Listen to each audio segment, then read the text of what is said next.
श्री शिवाय नमस्तुभ्यम। आप सभी को शिवरात्रि व्रत की हार्दिक शुभकामनाएं। भगवान भोलेनाथ जी की कृपा सदा आप और आपके परिवार पर बनी रहे। आज की इस वीडियो में आप जानेंगे महाशिवरात्रि साल 2026 में कब है, इस दिन का शुभ मुहूर्त क्या है और शिवरात्रि की बहुत ही आसान और सरल पूजा विधि के बारे में। वैसे तो भगवान शिव की पूजा महाशिवरात्रि के दिन दिन भर की जा सकती है, लेकिन फिर भी कुछ ऐसे खास मुहूर्त होते हैं जिनका ध्यान शिवरात्रि के दिन हर भक्त को रखना होता है। इन खास मुहूर्तों में की गई पूजा और शिवलिंग पर किया गया अभिषेक या फिर मंत्रों का जाप सभी मनोकामनाओं को पूर्ण कर देने वाला होता है।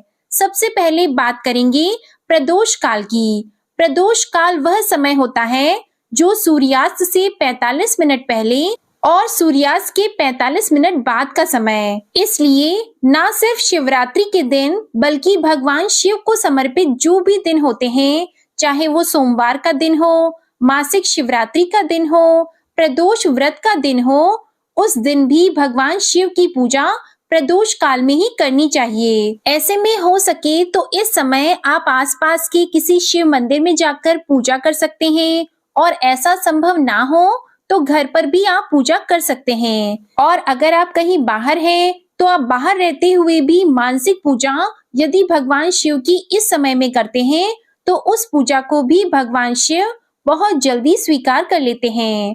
वहीं शिवरात्रि के दिन रात भर जागरण भी किया जाता है। जो भक्त इस दिन रात्रि को जागरण करते हैं उन्हें भी इस दिन किए गए जागरण का अपार फल प्राप्त होता है। और शिवरात्रि के दिन 4 पहर की पूजा का भी बहुत खास महत्व होता है। जो भी भक्त सच्चे मन से इन चारों पहरों की पूजा कर लेता है वो पूरे जीवन भर भगवान शिव का आशीर्वाद प्राप्त करता है। तो महाशिवरात्रि की पूजा करने के लिए सबसे पहले तो आवश्यक है पूजन सामग्री की। उसके बारे में जानना जरूरी है। वैसे तो आप अपने सामर्थ्य के अनुसार जितना हो सके उतना रख सकते हैं, लेकिन भगवान शिव को जो सबसे प्रिय गंगा जल है, सफेद चंदन, भांग, धतूरा, शमी पत्र, सफेद पुष्प और जो भी पुष्प आपको मौसम के अनुसार मिल जाएं, आप उन्हें पूजा में प्रयोग कर सकते हैं। इनके अलावा आपके जैसे भी सामर्थ्य हो उसके अनुसार आप मौसमी फल, दूध से बनी मिठाइयों का भोग भगवान को अर्पित कर सकते हैं। व्रत रखने वाले भक्तों को सुबह जल्दी उठकर घर की साफ सफाई आदि से निवृत्त होकर स्नान आदि से स्वच्छ होकर स्वच्छ वस्त्र धारण करने चाहिए। इस दिन आप सफेद रंग, हल्के गुलाबी या पीले रंग के वस्त्र धारण करके भी पूजा कर सकते हैं। किसी आसन पर बैठकर ही पूजा को करना चाहिए। पूजा करते समय आपका मुख उत्तर या फिर पूर्व दिशा की ओर हो। और अब सबसे पहले आपको यदि घर पर अपनी पूजा करनी है तो जिस जगह पर भी आप पूजा करें उस जगह को गंगा जल से स्वच्छ कर लें। फिर एक चौकी पर साफ पीला या सफेद वस्त्र बिछाकर उसके ऊपर भगवान शिव की पूरे परिवार सहित प्रतिमा या तस्वीर यदि आपके पास है तो उन्हें स्थापित करें। अगर पूरे परिवार की तस्वीर आपके पास नहीं है तो मन में उनका ध्यान आप कर सकते हैं। सबसे पहले गंगा जल छिड़ककर भगवान शिव की प्रतिमा को स्नान कराएं, और इस दिन आपको शिवलिंग का पूजन भी जरूर करना है। सुबह हो सके तो सुबह के समय, नहीं तो शाम को प्रदोष काल के समय आप शिवलिंग पर 1 लोटा गंगा जल इस दिन जरूर चढ़ाएं। उसके लिए यदि आसपास शिव मंदिर हो तो वहां जाकर आप पूजा कर सकते हैं। और इस दिन शिवलिंग का अभिषेक गंगा जल के अलावा सादे जल से, दूध, दही, घी या पंचामृत से, फलों के रस से, इन सब से भी किया जा सकता है। इसके बाद आपको शुद्ध जल से फिर से अभिषेक करना होता है। अभिषेक करने के बाद या स्नान कराने के बाद आप उन्हें चंदन का तिलक लगाएं। भगवान शिव को चंदन का तिलक और माता पार्वती जी को आप सिंदूर का या रोली का तिलक लगाएं। शिव जी की पूजा में कभी भी टूटे हुए अक्षत यानी चावल पूजा में प्रयोग नहीं किए जाते हैं। तो आप इस बात का विशेष ध्यान रखें कि जो भी अक्षत आप रखें वो खंडित नहीं होने चाहिए। जो दीप आप जलाते हैं उसके नीचे भी आप अक्षत जरूर रखें। फिर उसके ऊपर रखकर ही आपको दीप जलाना होता है। हाथ में जल और बेलपत्र यदि आपके पास है तो बेलपत्र, नहीं तो शमी का पत्र रखकर व्रत रखने का आपको संकल्प लेना है कि हे भोलेनाथ जी, आज शिवरात्रि के दिन मैं अपने सामर्थ्य के अनुसार, श्रद्धा के अनुसार इस व्रत को रखने जा रहा हूँ या जा रही हूँ। हे महादेव, मुझ पर दया करके ऐसा सामर्थ्य मुझे प्रदान करें कि आज मैं इस व्रत को पूरी निष्ठा के साथ रख सकूं। मेरे द्वारा की गई पूजा, उपवास को आप जरूर स्वीकार कीजिएगा। इस प्रकार से आप संकल्प लेकर संकल्पित जल को भगवान के चरणों में अर्पित कर दीजिए। संकल्प लेने के बाद आप भगवान के मंत्रों का जाप करें। जब भी आप भगवान शिव की पूजा करते हैं तो मौन रहकर पूजा नहीं करनी चाहिए। मन ही मन ओम नमः शिवाय मंत्र का जाप आपको करना होता है और फिर महामृत्युंजय मंत्र आपको लगातार जाप करना है। अब भगवान शिव को ओम नमः शिवाय मंत्र का जाप करते हुए भांग, धतूरा, बेलपत्र, अक्षत और बेर आदि अर्पित करें। जो भी पुष्पमाला है वो भी अर्पित करें। किसी भी पूजा में भगवान गणेश जी की पूजा सबसे पहले की जाती है, तो इस बात का आपको ध्यान रखना है कि सबसे पहले भगवान गणेश की पूजा करके ही आपको भगवान शिव और माता पार्वती जी की और फिर नंदी बाबा और कार्तिकेय जी की पूजा आपको करनी है। भगवान शिव अपने गले में सांपों की माला धारण करते हैं, तो उनके गले में जो भी सर्प है उन्हें भी आप चंदन का तिलक लगाएं। उनके मस्तक पर जो चंद्रमा है, जो गंगा जी हैं, आप उन्हें भी तिलक करें। अब इस दिन शिवरात्रि व्रत की कथा भी आपको सच्चे मन से पढ़नी या सुननी चाहिए। हाथ में हमेशा अक्षत या फिर पुष्प लेकर व्रत की कथा पढ़ें या सुनें। कथा समाप्ति के बाद उस पुष्प को और अक्षत को भगवान के श्री चरणों में अर्पित कर दिया जाता है। पूजा में आप कुछ न कुछ दक्षिणा जरूर चढ़ाएं और जब आप कथा सुन लें तो उसके बाद सबसे अंत में आपको शिव चालीसा का पाठ भी करना चाहिए। महामृत्युंजय मंत्र का जाप करने से परिवार के सभी सदस्यों का स्वास्थ्य अच्छा रहता है। किसी प्रकार का कोई रोग, शोक, बीमारी आदि नहीं होती है। इनके अलावा कुछ खास मंत्र भी होते हैं, जैसे कि शिव रुद्राष्टकम का पाठ या फिर शिव गायत्री मंत्र। तो जो भी आपको मंत्र आते हैं या जो आप खुद पढ़ सकें, उन्हें आप श्रद्धा पूर्वक पढ़ें और सबसे अंत में आपको आरती करके क्षमा याचना जरूर करनी चाहिए। फिर आपको अपना उपवास प्रारंभ करना चाहिए। पूजा के बाद सबसे अंत में आप इस प्रकार भी क्षमा याचना कर सकते हैं कि हे भोलेनाथ, हे माता पार्वती, आज पूजा अर्चना करते समय मुझसे यदि कुछ भी कम या अधिक हो गया हो तो उसके लिए आप मुझे क्षमा करिएगा और मेरे द्वारा की गई इस पूजा को स्वीकार करिएगा। फिर दिन भर व्रत रखा जाता है। दिन भर व्रत रखने वाले भक्तों को कुछ विशेष बातों का ध्यान रखना है, जैसे कि इस दिन ज्यादा बोलने से बचना चाहिए, क्रोध नहीं करना चाहिए, किसी भी प्रकार की निंदा, चुगली आदि नहीं करनी है। ऐसे लोगों का संग भी नहीं करना है जिन्होंने मांस, मदिरा आदि का सेवन किया हो। इस दिन घर में शुद्ध सात्विक भोजन ही बनना चाहिए। दूसरों के घर का जलपान आदि ग्रहण करने से भी बचना चाहिए। केवल अपने ही घर का जल या फल आप ग्रहण कर सकते हैं। जो लोग इस व्रत में केवल फलाहार के साथ रहने का संकल्प लेते हैं, उन्हें इस प्रकार का संकल्प भी सुबह को ही लेना चाहिए। और कुछ लोगों के लिए मीठा भोजन करना या फलाहार लेना संभव नहीं होता है, तो आप सेंधा नमक का सेवन भी इस दिन कर सकते हैं। शाम की पूजा करने के बाद अन्न ग्रहण नहीं किया जाता है। अन्न अगले दिन ही ग्रहण कर सकते हैं। दिन भर उपवास रखें और उपवास करते समय यदि आपके घर पर कोई भी याचक आ जाता है तो उन्हें खाली हाथ नहीं लौटने दें। उन्हें कुछ न कुछ दान दक्षिणा जरूर दें। और इस दिन बेल वृक्ष के नीचे आपको दीप दान जरूर करना चाहिए। बेल वृक्ष के नीचे आप साफ सफाई करके धूप दीप जलाकर पूजा अर्चना करें, क्योंकि बेल वृक्ष में साक्षात भगवान शिव का वास माना जाता है। इस दिन पीपल के वृक्ष की पूजा भी करनी चाहिए। पीपल के वृक्ष के नीचे मीठा जल अर्पित करके 7 बार परिक्रमा करनी चाहिए और चंद्र देवता की पूजा इस दिन जरूर करनी चाहिए। जो भी भक्त इस दिन भगवान शिव के साथ चंद्र देवता की भी पूजा करते हैं, उनकी कुंडली में यदि कोई चंद्र दोष हो तो वो भी दूर हो जाता है। दिन में आप उपवास रखते समय मौसमी फलों का जूस, ड्राई फ्रूट्स, फल आदि ग्रहण कर सकते हैं। अब बात करते हैं शाम की पूजा के बारे में।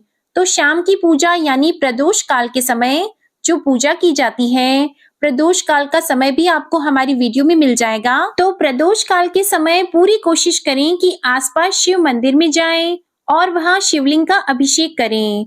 शिवलिंग पर यदि आप 1 लोटा गंगा जल या 1 लोटा शुद्ध जल भी अर्पित कर देते हैं तो भोलेनाथ जी बहुत दयालु हैं। अपने सामर्थ्य के अनुसार भक्त जो भी अर्पित करते हैं उसे वे बड़ी खुशी-खुशी स्वीकार कर लेते हैं और अपने भक्तों की झोलियां खुशियों से भर देते हैं।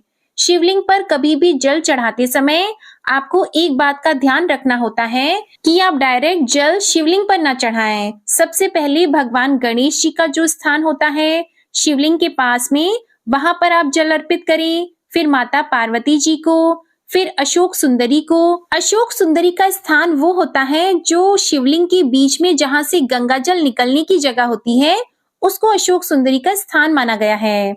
उसके बाद आपको शिवलिंग पर जल अर्पित करना चाहिए।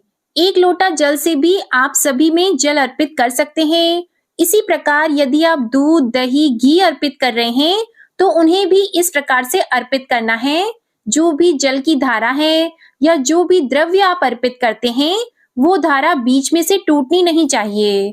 अक्सर भक्तजन तांबे के लोटे से ही दूध या पंचामृत आदि अर्पित कर देते हैं।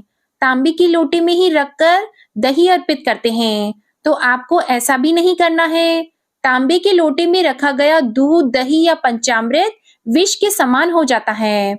आप इसकी जगह पर कोई भी अन्य धातु का बर्तन या लोटा इस्तेमाल कर सकते हैं। अक्सर लोग शिवलिंग पर जलाभिषेक करने के बाद में पूरी परिक्रमा करते हैं। कई बार तो मंदिर में पूरी परिक्रमा करने के लिए स्थान भी नहीं बना होता है।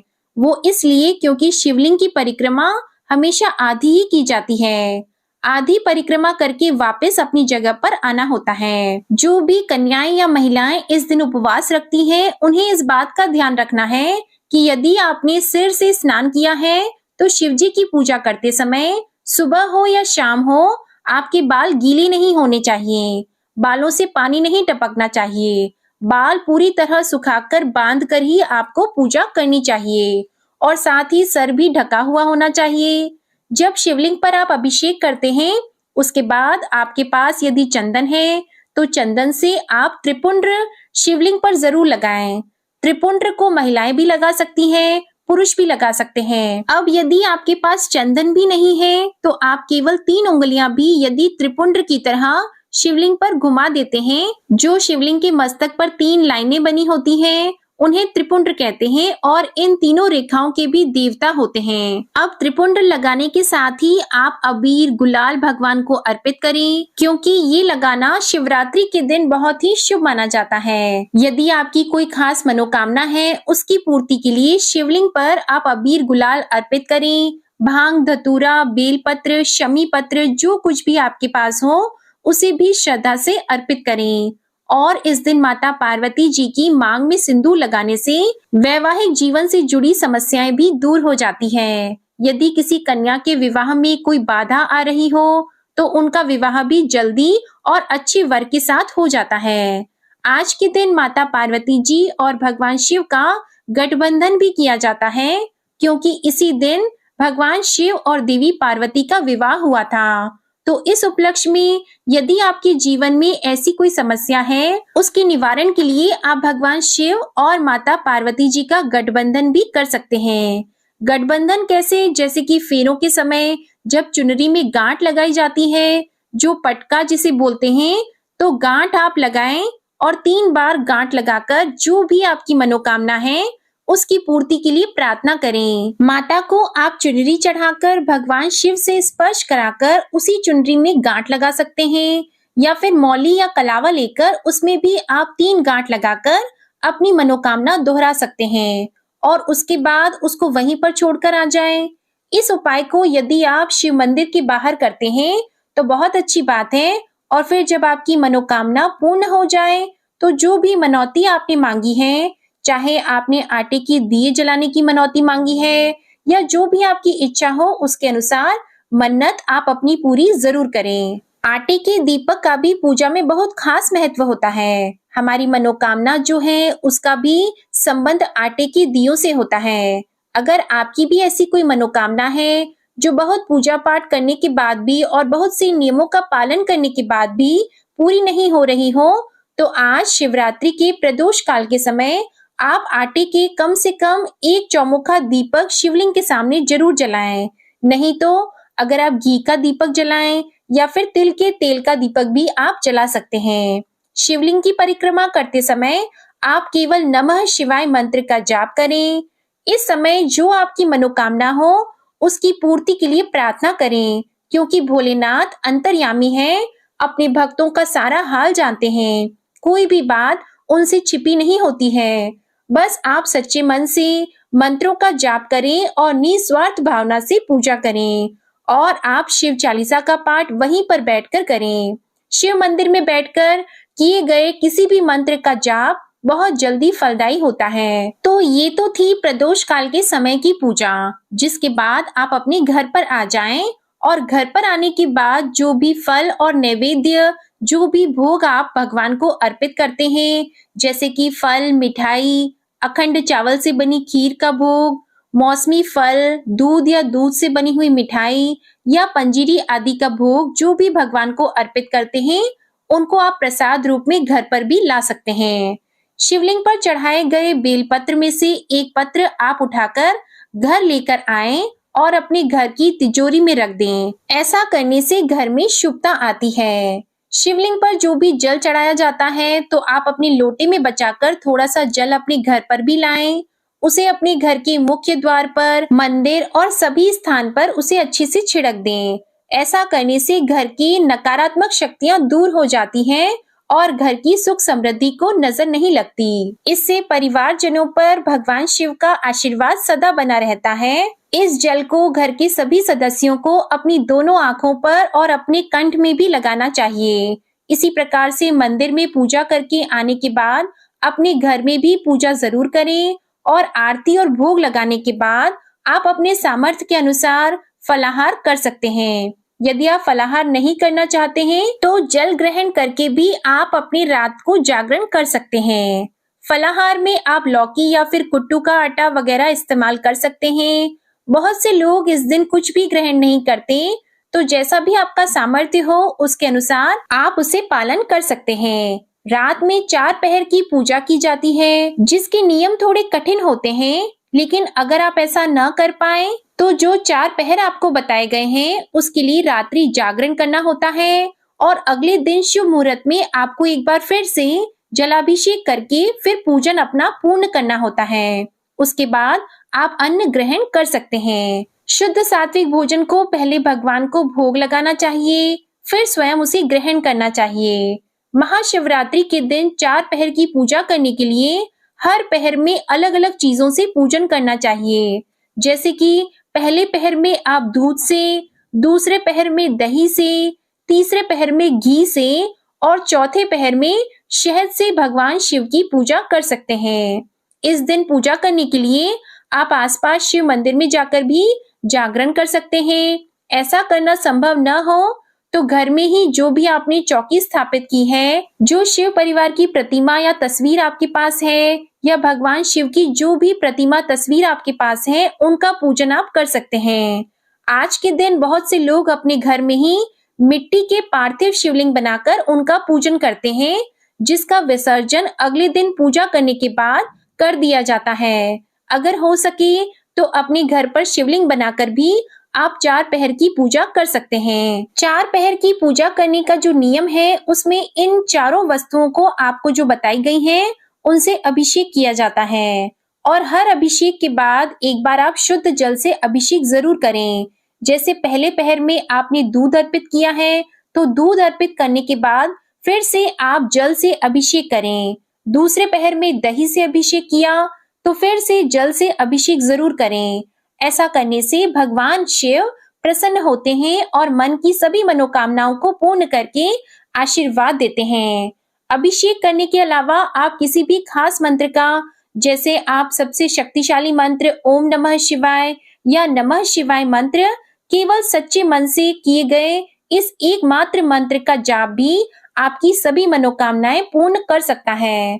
आपके पास यदि रुद्राक्ष की माला है तो रुद्राक्ष की माला से आप जप को कर सकते हैं।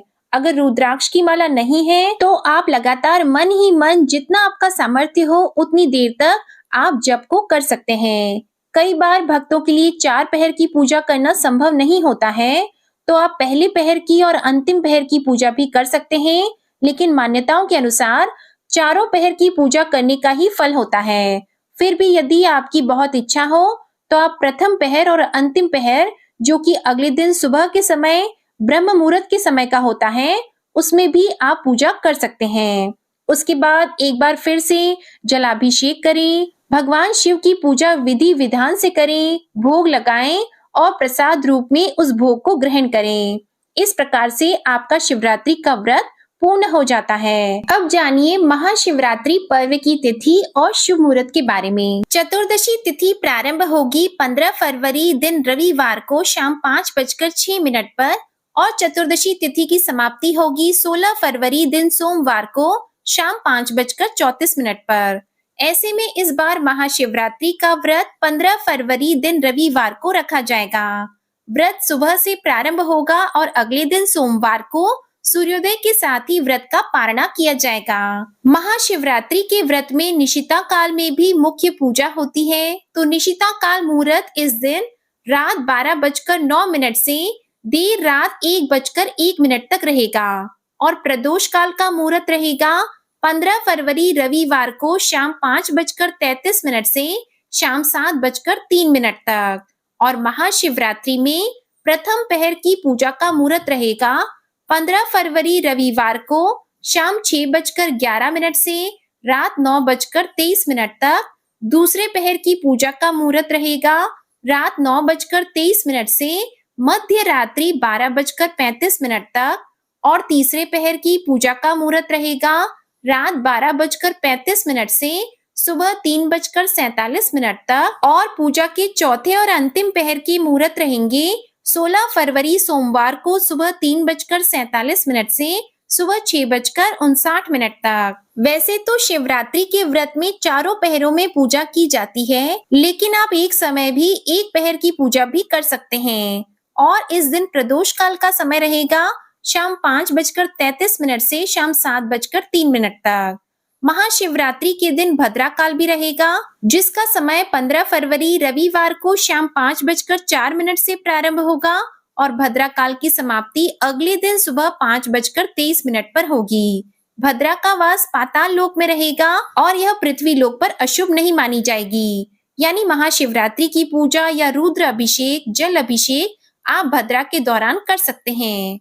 महाशिवरात्रि व्रत का पारण 16 फरवरी दिन सोमवार को सुबह 6:59 से सुबह 9:30 के बीच में किया जाएगा। अगर आपको ये जानकारी पसंद आई हो तो प्लीज वीडियो को लाइक करके हमारे चैनल आध्यात्मिक सागर को सब्सक्राइब करना मत भूलिएगा और शिवरात्रि के दिन सुनी जाने वाली महाशिवरात्रि व्रत कथा भी आप हमारे इसी चैनल पर जरूर सुनिएगा। प्रेम से बोलिए भगवान भोलेनाथ की जय।